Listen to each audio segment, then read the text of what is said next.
آپ کی سیرت میں سب سے زیادہ اولین ترجیح علم کو تھی۔ جب یہ دنیاوی علوم حاصل کیے نا، اس کے بعد شاہ عبدالحق مدثر دہلوی اخبار والاخبار کے اندر نقل کرتے ہیں 25 سال تک پھر آپ جنگلوں میں رہے، یہ آپ ریاضت کرتے رہے، اور ان 25 سالوں میں آخری 3 سال جناب خضر علیہ السلام آپ کی بارگاہ میں آ کر آپ کو پڑھایا کرتے تھے۔ ایک سبق دے کے جاتے، سال بعد پھر وہ دوسرا سبق دینے کے لیے آتے۔ اس لیے یہ تعلیمات بھی حضرت غوث اعظم رضی اللہ تعالیٰ کی جاننا ضروری ہے، سیرت بھی جاننا ضروری ہے۔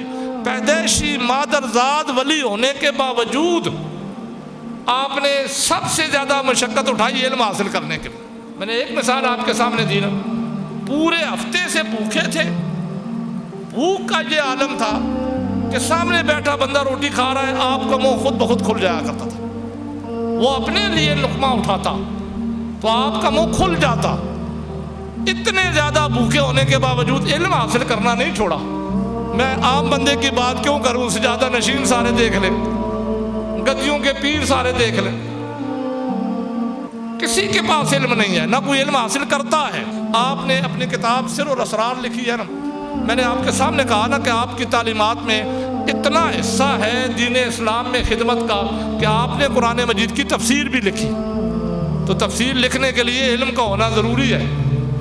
آپ نے عقائد میں بھی کتابیں لکھی، آپ نے تصوف میں بھی کتابیں لکھی۔ میں غنیۃ الطالبین کا حوالہ ہی آپ کے گوش گزار کر دیتا ہوں، اس کے اندر وہ بیان کرتے ہیں، اور سر اور اسرار اس کے صفحہ نمبر 58 پہ وہ یہ بیان کرتے ہیں کہ رافضی کون سے ہیں، خارجی کون سے ہیں، معتزلہ کون سے ہیں، قدری کون سے ہیں، یہ سارے فرقے جو مسلمانوں کے اندر بنے نا، پہلے ان کو بیان کرتے ہیں، ان کی نشانیاں بیان کرتے ہیں، پھر اس کے بعد کہتے ہیں اہل سنت و جماعت کے اندر بھی بے شمار فرقے ہیں، 10 ہیں، لیکن ان میں سے صحیح فرقہ صرف ایک ہی ہے۔ پھر اس میں ایک فرقے کی تفصیل میں آج آپ کے گوش گزار کر دیتا ہوں سر اور اسرار کے حوالے سے۔ وہ کہتے ہیں اہل سنت و جماعت کے اندر ایک فرقہ ہے حامیہ، یہ وہ فرقہ ہے جو کہتا ہے علم کی ضرورت نہیں ہے، علم مولوی کے پاس ہونا چاہیے، عالم کے پاس ہونا چاہیے، پیر کو علم کی ضرورت نہیں ہے۔ اور وہ کہتے ہیں کہ شعر و شاعری یہ ہماری تصوف کا علم ہے۔ مزید اچھی ویڈیو دیکھنے کے لیے ہمارا چینل کو لائک، سبسکرائب اور بیل کے بٹن کو دبا دیں۔ شکریہ۔ بسم اللہ الرحمن الرحیم۔ ان الذین آمنوا وعملوا الصالحات سیجعل لهم الرحمن ودا۔ قال اللہ تبارک و تعالی فی شان حبیبہ فی مقام آخر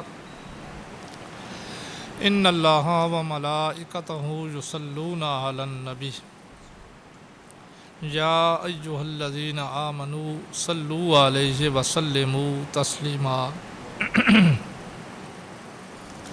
اللہم صلی علی سیدنا مولانا محمد وعلی آل سیدنا مولانا محمد وبارک وسلم وصلی علیہ۔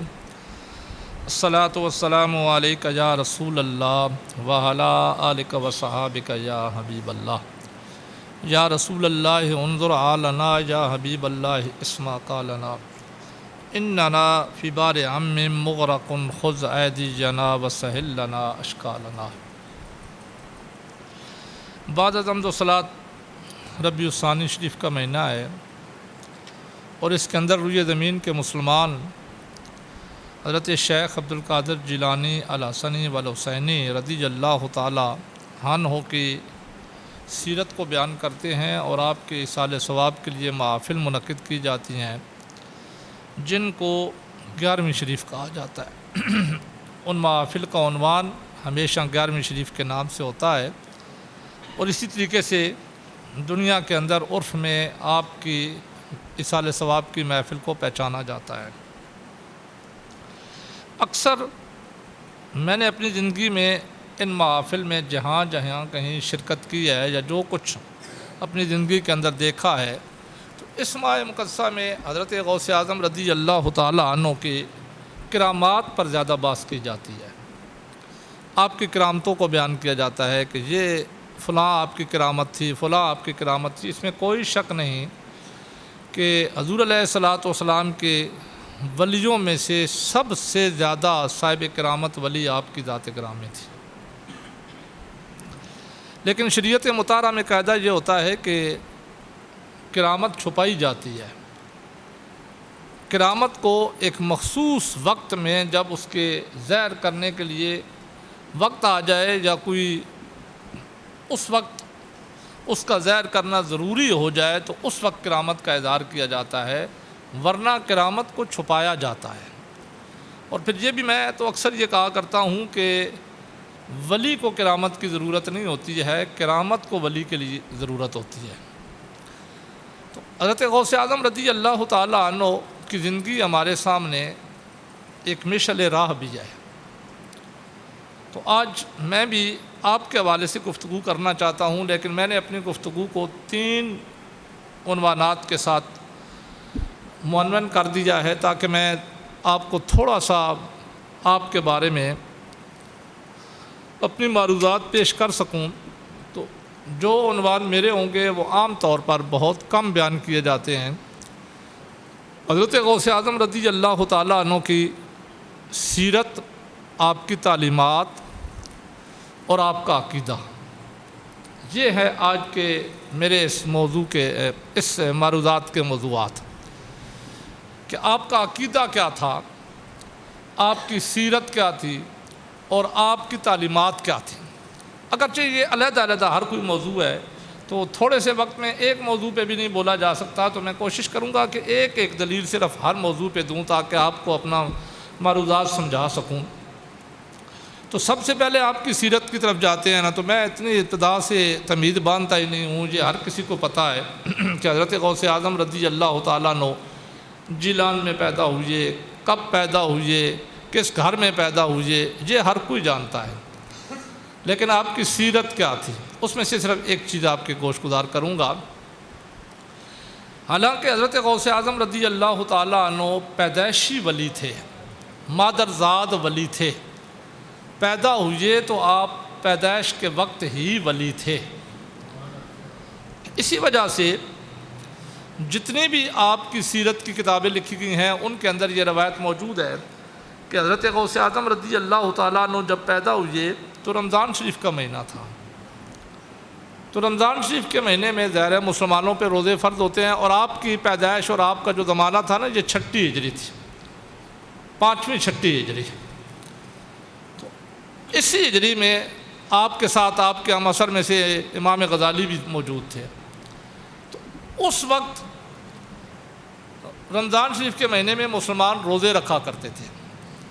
تو آپ کی یہ کرامت تھی کہ آپ پیدا ہوتے ہی پہلے دن سے آپ نے روزہ رکھنا شروع کر دیا تھا، جس سے آپ کی ولایت کا اظہار ہوگا کہ اللہ نے آپ کو پیدائشی طور پر ولی بنا کے بھیجا۔ تو پیدائشی طور پر ولی ہونے کے باوجود آپ کی سیرت کیا تھی، وہی ایک پہلو آپ کے گوش گزار کرنا چاہتا ہوں کہ آپ کی سیرت یہ تھی کہ اس کے باوجود بھی آپ نے علم حاصل کیا۔ آج ہمارے ہاں تو رواج علیحدہ ہے نا کہ وہ کہتے ہیں جو پیر ہوتا ہے اسے علم کی ضرورت ہی نہیں ہوتی ہے۔ تو یہاں سے سیرت حضرت غوث اعظم رضی اللہ تعالیٰ عنہ دیکھیے گا کہ آپ نے پیدائشی طور پر ولی ہونے کے باوجود، اور آپ کی ولایت بطور کرامت لوگوں کے سامنے آ بھی گئی کہ آپ نے اس وقت سے ہی روزے رکھنے شروع کر دیے۔ اور یہ بڑی مشہور روایت ہے کہ اس وقت صرف گیلان میں نہیں بلکہ باقی آس پاس کے علاقوں میں بھی یہ بات مشہور ہو گئی تھی کہ بچہ پیدا ہوا ہے سادات کے گھر میں، ایسا بچہ کہ جو پیدا ہوتے ہی اس نے روزے رکھنے شروع کر دی ہیں۔ یعنی اتنی آپ کی ولایت کی مشہوری اسی وقت ہو گئی تھی، لیکن اس کے باوجود حضرت غوث اعظم رضی اللہ تعالیٰ عنہ نے علم کو حاصل کیا، علم کی تحصیل کی۔ تو علم کو حاصل کر کے آپ نے بتا دیا کہ ولی بننے کے لیے علم کا ہونا ضروری ہے، بغیر علم کے ولی نہیں ہو سکتا۔ اور علم بھی کہاں پہ حاصل کیا، کتنی مشکلات میں حاصل کیا۔ یہ تو آپ 12 سال کی عمر میں تھے نا، ابتدائی علم تو آپ نے اپنے گھر میں ہی حاصل کیا، جیسے پرانے دور میں ہوتا تھا۔ 12 سال کی عمر میں 12 سالہ بچے کو آپ کے والد فوت ہو گئے تھے، آپ کی والدہ نے آپ کو بھیجا ایک قافلے کے ساتھ۔ اس وقت علم و عرفان کا مرکز بغداد ہوا کرتا تھا، اور آپ ایران میں پیدا ہوئے، ایک تو ہے نا کہ دوسرے شہر میں بھیجنا بچے کو علم حاصل کرنے کے لیے، آپ نے دوسرا شہر نہیں دوسرا ملک بھیجا، ساتھ کوئی رشتہ دار بھی نہیں تھا، کوئی چھوڑنے کے لیے بھی نہیں گیا، 12 سالہ بچے کو، ٹھیک ہے قافلہ مسلمانوں کا ضرور تھا، اس کے ساتھ بھیج دیا، لیکن بھیجا کسی رشتہ دار کے ساتھ نہیں، کوئی ان کے ساتھ ان کا جو نسبی رشتہ ہے وہ نہیں گیا، 12 سالہ بچے کو آپ کی والدہ بھی تو بھیج رہی ہیں نا، اس والدہ کی عظمت پہ بھی قربان جائیے۔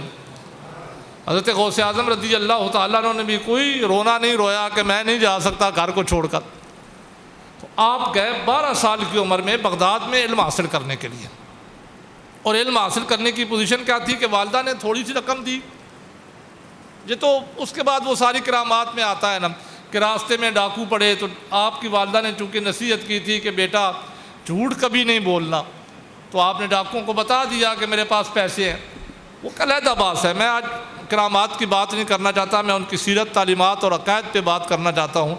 تو آپ کی سیرت ذرا ملاحظہ کیجئے کہ جب وہاں بغداد میں پہنچے آپ کے پاس تھوڑے سے پیسے تھے، 2-3 دنوں میں ختم ہو گئے۔ اب حضرت غوث اعظم رضی اللہ تعالیٰ عنہ علم حاصل کر رہے ہیں لیکن ہیں بھوکے، کھانے کو کچھ نہیں ملتا، بھوک میں رہ کر علم حاصل کر رہے ہیں، اور آپ کی بھوک کا اندازہ لگائیے کہ آپ کی والدہ نے ظاہر ہے اس وقت قافلے جایا کرتے تھے، تو آپ کی والدہ نے بعد میں ایک گیلان سے قافلہ بغداد میں گیا تو ایک شخص کو کچھ رقم دے کر بھیجی نا کہ وہاں میرا بیٹا ہے عبد القادر نامی، اس کو یہ رقم پہنچا دو کیونکہ اسے ضرورت ہوگی۔ اب وہ جو بندہ لے کے گیا رقم، شاہ عبد الحق مدثر دہلوی اخبار الاحیار کے اندر بھی اس روایت کو نقل کرتے ہیں، اس واقعے کو نقل کرتے ہیں۔ آپ کی سیرت میں حضرت غوث اعظم رضی اللہ عنہ کی سیرت میں وہ جب وہاں پہ بندہ پہنچا نا، وہ ڈھونڈتا رہا، لوگوں سے پوچھتا رہا کہ عبد القادر نامی بندہ یہاں پہ کوئی ہے جو گیلان سے آیا ہے، اسے نہ ملے آپ۔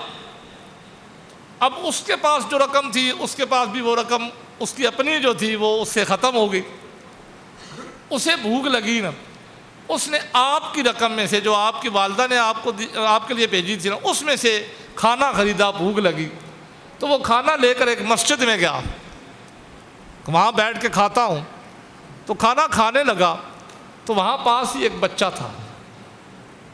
اب وہ بچہ اتنا بھوکا تھا کہ وہ شخص جب نوالا اپنے منہ میں ڈالنے لگتا نا تو بے اختیاری اس بچے کا منہ کھل جاتا، جیسے کوئی اس کے منہ میں نوالا ڈال رہا ہے، اتنا بھوکا بچہ وہ مسجد میں تھا۔ تو یہ بندہ اس کو دیکھ کر نہ سمجھ گیا کہ اس کو بھوک لگی ہے، اس نے کہا بیٹا ادھر آؤ، پتہ لگتا ہے کہ تمہیں بھوک لگی ہے تو یہ لو کھانا کھاؤ۔ اس بچے نے کہا نہیں میں یہ کھانا نہیں کھاتا، آپ کھائیں، آپ نے اپنے لیے خریدا ہے۔ بہرحال اس نے اس کو کہا نہیں یہ کھانا کھاؤ، مجھ سے زیادہ بھوکے تم ہو، میں بھی کھاتا ہوں تم بھی کھاؤ۔ اچھا آپ نے کھانا تو کھانا شروع کر دیا نا، دوران کھانا اس بندے نے پوچھا کہ بچے یہاں میں ایک بچے کو تلاش کرنے کے لیے آیا ہوں، عبد القادر اس کا نام ہے، تم اسے جانتے ہو؟ تم نے کبھی اسے دیکھا ہے، کبھی اسے ملے ہو؟ یہاں میں ڈھونڈ ڈھونڈ کے تھک گیا ہوں۔ تو وہ بچہ بولا کہ نہ عبد القادر تو میں ہی ہوں۔ تو یہ صرف سیرت آپ کے سامنے رکھنا چاہتا ہوں کہ علم کے لیے کتنی مشکلات برداشت کی، یہ ہے آپ کی سیرت۔ اس سے یہ پتہ چلتا ہے کہ ولی بننے کے لیے علم حاصل کرتے ہوئے مشکلات بھی برداشت کرنی پڑتی ہیں۔ ہمارا تو یہ حال ہے نا کہ ہم اپنے گھروں سے بچوں کو اپنی مسجدوں میں نہیں لاتے، دور شہر کی تو دور کی بات ہے، دوسرے ملک تو دور کی بات ہے، جبکہ بنتے سارے قادری ہیں، 11ویں ہر کوئی مناتا ہے، ہم نے اس کو بھی مذاق بنا رکھا ہے 11ویں کو، جبکہ غوث اعظم رضی اللہ عنہ کی سیرت تو پتہ ہونی چاہیے نا ہمیں کہ آپ کی سیرت کیا۔ سب سے زیادہ آپ نے علم پہ زور دیا، آپ کی سیرت میں سب سے زیادہ اولین ترجیح علم کو تھی۔ جب یہ دنیاوی علوم حاصل کیے نا اس کے بعد شاہ عبد الحق مدثر دہلوی اخبار الاحیار کے اندر نقل کرتے ہیں 25 سال تک پھر آپ جنگلوں میں رہے، یہ آپ ریاضت کرتے رہے، اور ان 25 سالوں میں آخری 3 سال جناب خضر علیہ السلام آپ کی بارگاہ میں آ کر آپ کو پڑھایا کرتے تھے۔ ایک سبق دے کے جاتے، سال بعد پھر وہ دوسرا سبق دینے کے لیے آتے. یہ علم کے ساتھ آپ کی لگاؤ تھی. اسی لیے آپ کا قصیدہ غوثیہ بڑا مشہور ہے نا. تو آپ اپنے قصیدہ غوثیہ میں حضرت شیخ عبد القادر جیلانی رحمۃ اللہ تعالی بیان کرتے ہیں نا، آپ فرماتے ہیں درست العلم حتی کتبا. یہ اس کے شعر کا ایک مصرع ہے، بڑا معنی خیز مصرع ہے. آپ نے کیا فرمایا؟ آپ نے فرمایا درست العلم حتی کتبا. کہا یہ جو مجھے مقام قطبیت کا ملا نا، آج تم میری کرامتیں ہی بیان کرتے رہتے ہو، یہ جو مجھے مقام ملا قطبیت کا، یہ کس وجہ سے ملا؟ کہتے ہیں درست العلم، میں نے علم پڑھتے پڑھتے یہ مقام حاصل کیا. پڑھانے کی ابھی آپ نے بات ہی نہیں کی. تو جس کو علم پڑھتے پڑھتے جس ہستی کو کتب کا مقام مل جائے، اس کے پڑھاتے پڑھاتے کیا مقام و مرتبہ ہوگا. فرماتے درست العلم حتی کتبا، میں نے اتنا علم پڑھا کہ میں کتب ہو گیا. تو موازنہ کیجئے آج کل کے دور کے پیروں سے اور ولیوں سے. جو تو انشاءاللہ العزیز آپ کی کتاب سر الاسرار ہے نا، جو تصوف کی کتاب ہے، اس کے اندر آپ سجادہ نشین بننے کی شرائط بیان کرتے ہیں، پیر بننے کی شرائط بیان کرتے ہیں. تو 12 شرطیں آپ نے لکھی ہیں. کہتے ہیں جس بندے کے اندر ان 12 شرطوں میں سے ایک شرط بھی نہ پائی جائے، وہ مسند اس پہ سجادہ نشینی پہ بیٹھ ہی نہیں سکتا، وہ اہل ہی نہیں ہوتا. ہمارا تو آج دور ہی ایسا دور ہو گیا نا کہ ہم سمجھتے ہیں کہ باپ ولی تھا، مرا تو اس کا بیٹا ولی بن گیا جی، پھر بیٹا مرا تو پوتا ولی بن گیا جی. لوگ بھی اسی طرح پھرتے رہتے ہیں آگے پیچھے. جبکہ جنہوں نے پڑھا، جو حقیقی معنی میں صوفیات ہیں نا، انہوں نے بڑا کام بھی. حضرت غوث اعظم رضی اللہ تعالیٰ نے کتنا کام کیا، بہت سے لوگوں کو کم پتہ ہوگا. آپ نے عقائد میں بھی کتابیں لکھی. آپ نے صرف تصوف میں بات نہیں کی بلکہ عقائد میں بھی کتابیں لکھی. آپ نے قرآن مجید کی تفسیر بھی لکھی، تفسیر جیلان. آج تو اردو ترجمے کے ساتھ ملتی ہے نا، پہلے یہ عربی زبان میں تھی. تو یہ علم حاصل کرنے کے بعد آپ نے یہ لکھا.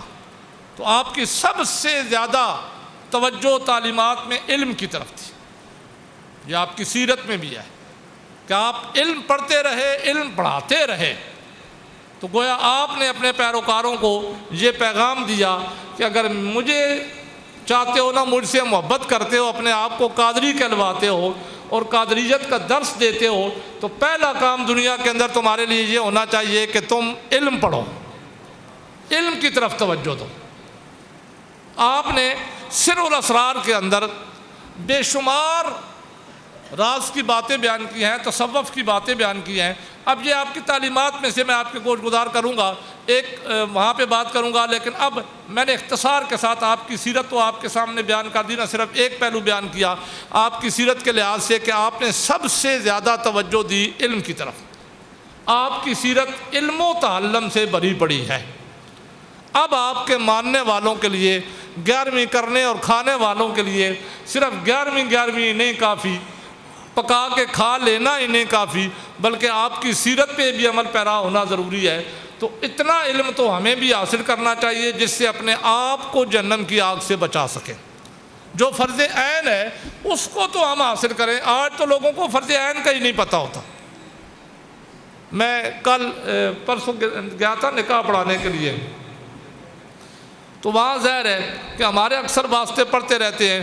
اب عصبیت اتنی آ گئی ہے کہ جہاں پہ بندہ جائے تو کوئی نہ کوئی اور مل ہی جاتا ہے. تو وہ بندے جو وہاں پہ تھے، جن کی مسجد تھی، چونکہ میرے مسلک سے تعلق نہیں رکھتے تھے، میرے فرقے سے تعلق نہیں رکھتے تھے، وہ علماء دیوبند سے تعلق رکھتے تھے. اب میں وہاں پہ نکاح پڑھانے کے لیے گیا تو ظاہر ہے یہ ایک عصبیت ہوتی ہے. حضور علیہ الصلوۃ والسلام نے بیان کیا تھا نا کہ 6 بندے 6 عادتوں کی وجہ سے جہنم میں جائیں گے. تو ان 6 عادتوں میں سے ایک عادت اللہ کے نبی نے یہ فرمائی تھی، علماء حسد کی وجہ سے جہنم میں جائیں گے. اب یہ علماء کے اندر حسد تو ہے. جب میں نکاح پڑھانے لگا تو انہوں نے خواہ مخواہ کی باتیں کرنا شروع کر دیں. بھرے مجمع میں نے پوچھا اس بندے سے، حالانکہ میرے والد صاحب کی عمر کا وہ بندہ تھا، میں نے اتنا ہی پوچھا، میں نے کہا مجھے بتاؤ نکاح کے فرض کتنے ہیں؟ تو مجھے امید ہے کہ میں یہاں بھی اگر پوچھوں تو لوگوں کو کوئی پتہ نہیں ہوگا. یہ تو میں نے ابھی فرض کی بات کی ہے. اس کے بعد میں نے واجبات کی بات بھی کرنی ہے، اس کے بعد میں نے سنتوں کی بات بھی کرنی ہے. اب یہ تو ہمارا حال ہے، لیکن 11ویں ہر مہینے ہم کھاتے ہیں. 11ویں ہر مہینے کرتے بھی ہیں کہ یہ لازمی ہونی چاہیے، تعلیمات کا ہمیں کوئی پتہ نہیں۔ تو چلو چلتے میں آپ کو یہ مسئلہ بتا دوں کہ دیکھیں اسلام میں کتنی آسانی ہمارے لیے پیدا کی گئی ہے، ہم کتنی مشکل میں اس کو ڈال دیتے ہیں۔ نکاح ہی کو لے لیں، نکاح میں 2 فرض ہیں، 1 واجب ہے، 3 سنتیں ہیں۔ ان تینوں میں کوئی اتنے پیسے نہیں لگتے جو آج ہم نے نکاح کے لیے کروڑوں روپیہ لگاتے ہیں تاکہ نکاح ہو ہی نہ سکے غریب کا۔ غریب بچیاں گھر میں بیٹھی ہوئی ہیں صرف ہماری وجہ سے، ورنہ میں نے آپ کے سامنے کہا نا 2 فرض ہیں، 1 واجب ہے، 3 سنتیں ہیں، ان میں سے 5 چیزیں تو 10 منٹ میں ایک ہی جگہ پہ ہو جاتی ہیں۔ 5 ان میں سے 2 فرض، 1 واجب اور 2 سنتیں۔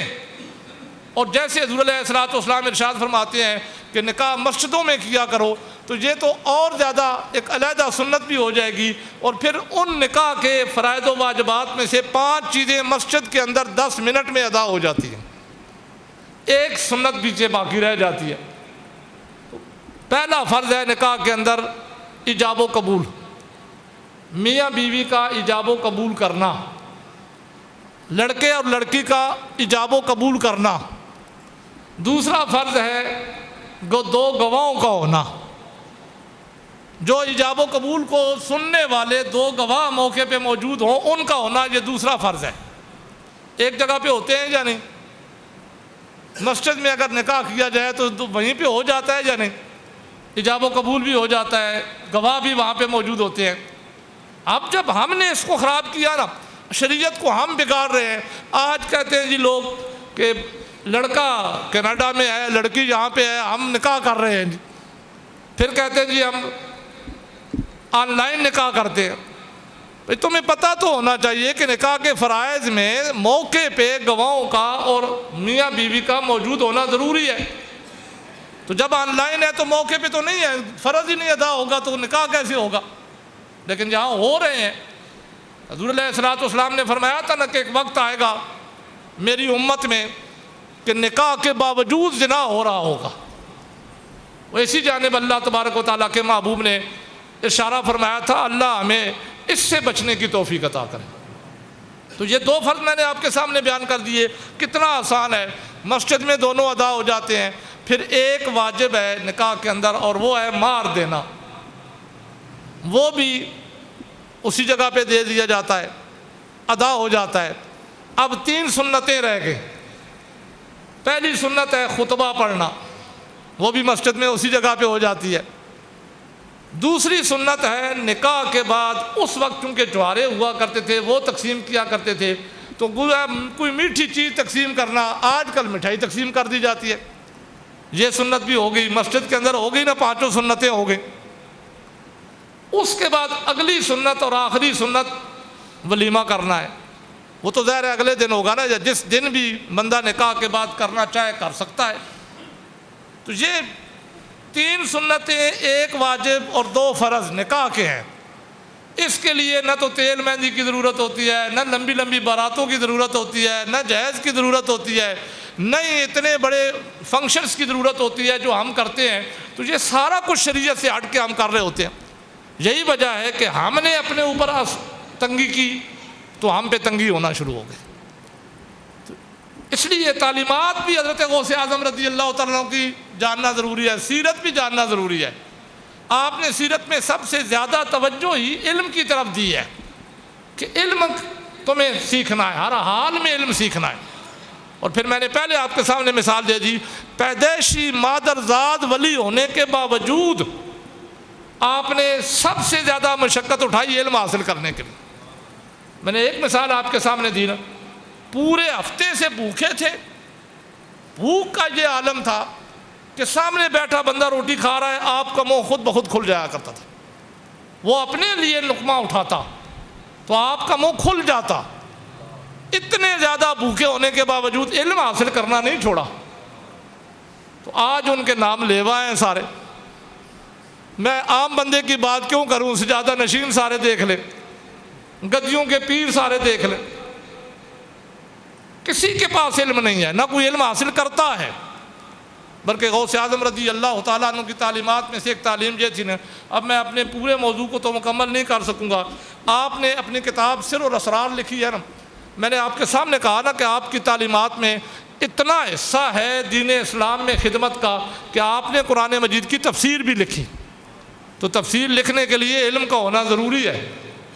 آپ نے عقائد میں بھی کتابیں لکھی، آپ نے تصوف میں بھی کتابیں لکھی، آپ کی کتابیں بھری پڑی ہیں عقائد تصوف میں، اور تفسیر تو سب سے بڑا شکل۔ اور جب آپ تفسیر آپ کی پڑھیں گے تو اس میں تصوف کی باتیں نہیں ہیں، بلکہ اس میں عقائد، اس میں احکام، بالکل ظاہری جو علوم ہے اس لحاظ سے یہ شیخ عبد القادر جیلانی رحمۃ اللہ تعالی نے تفسیر لکھی ہے۔ تو ظاہری علوم کی طرف بھی آپ نے توجہ دی ہے۔ آپ اہل سنت و جماعت کے فرقوں کو بیان کرتے ہیں نا سر و اسرار کے اندر، وہ کہتے ہیں کہ اہل سنت و جماعت میں بھی بے شمار فرقے ہوں گے، اور ہیں اپنے زمانے میں بھی۔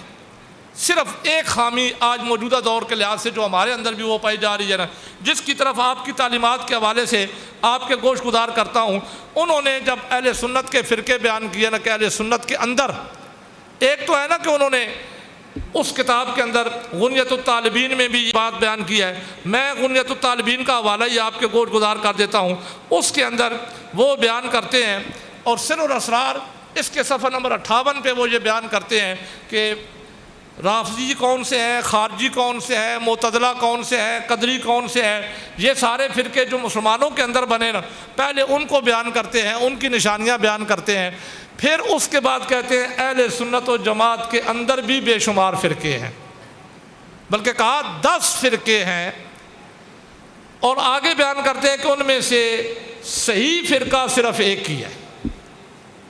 10 ہیں لیکن ان میں سے صحیح فرقہ صرف ایک ہی ہے۔ پھر اس میں ایک فرقے کی تفصیل میں آج آپ کے گوش گزار کر دیتا ہوں سر اور اسرار کے حوالے سے۔ وہ کہتے ہیں اہل سنت و جماعت کے اندر ایک فرقہ ہے حامیہ، یہ آنکھوں والی ہے حامیہ، یہ وہ فرقہ ہے جو کہتا ہے علم کی ضرورت نہیں ہے، علم مولوی کے پاس ہونا چاہیے، عالم کے پاس ہونا چاہیے، پیر کو علم کی ضرورت نہیں ہے۔ اور وہ کہتے ہیں کہ شعر و شاعری یہ ہماری تصوف کا علم ہے۔ حضرت غوث اعظم رضی اللہ عنہ فرماتے ہیں وہ شعر و شاعری کی طرف رغبت دیتے ہیں، کہتے ہیں کہ شعر و شاعری پڑھو، اپنے بچوں کو شعر و شاعری سکھاؤ، علم کی ضرورت نہیں، کتاب و سنت کی ضرورت نہیں ہے، قرآن پڑھنے کی ضرورت نہیں ہے۔ وہ کہتے ہیں قرآن حجاب ہے، اس کو حجاب ہی رہنے دیا جائے، بس شعر سیکھو، نعتیں پڑھنا سیکھو، اچھلنا کودنا سیکھو، یہ ہے تمہارا علم۔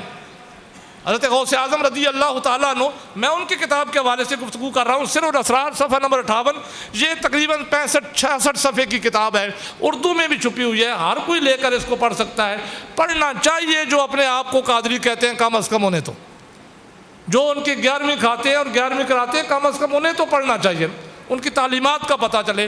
وہ اس کے اندر کیا لکھتے ہیں، وہ کہتے ہیں یہ حامیہ فرقہ کہتا ہے علم کی ضرورت ہی نہیں ہے، قرآن کی ضرورت نہیں ہے، حدیث کی ضرورت نہیں ہے، بس شعر و شاعری پڑھو، یہی ہمارے لیے علم ہے۔ اب آخری جملہ چونکہ وقت اوپر ہو گیا ہے، وہ آخر میں بیان کرتے ہیں، وہ کہتے ہیں وَيَقُولُونَ نَحْنُ أَهْلُ السُّنَّةِ، پہچان ان کی بیان کرتے ہیں، وہ فرماتے ہیں وہ اپنے آپ کو اہل سنت کہتے ہیں، لبادہ انہوں نے اہل سنت کا بنایا ہوا ہے۔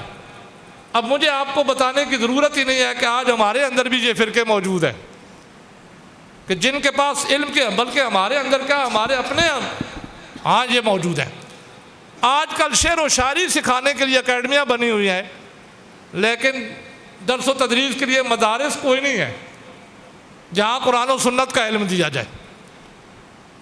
وہ فرماتے ہیں، یہ حضرت شیخ عبد القادر جیلانی رحمۃ اللہ علیہ کا قول میں بیان کر رہا ہوں، کہتے ہیں نحن اہل السنہ، وہ اپنے آپ کو اہل سنت کہتے ہیں، ولیسوا منہ، لیکن وہ اہل سنت ہے نہیں۔ اہل سنت وہ ہے جس کے نزدیک قرآن و سنت سب سے افضل ہے۔ پھر آگے وہ بیان کرتے ہیں کہ وانتسب بعضهم حیدر و قلندر، انہوں نے آگے مثال بھی دے دی کہ ان میں سے بعض اپنے آپ کو حیدر حیدر کہتے ہیں اور بعض اپنے آپ کو قلندر قلندر کہتے ہیں کہ ہم قلندر ہیں، ہم حیدر ہیں۔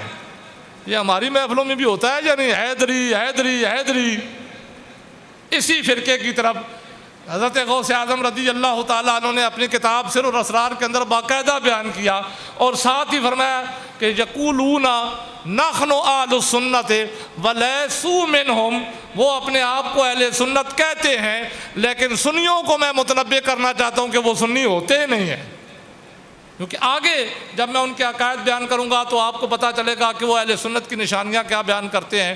تو چونکہ وقت ہو گیا ہے، جو کچھ بیان کیا اللہ تبارک و تعالیٰ عقیدہ رکھ کر خصوصاً 11ویں کھانے والوں کے لیے آپ کی سیرت پہ عمل کرنا ضروری ہے، ان کی تعلیمات پہ عمل کرنا ضروری ہے۔ اللہ تبارک و تعالیٰ آپ کی تعلیمات پر عمل کرنے کی توفیق عطا کرے۔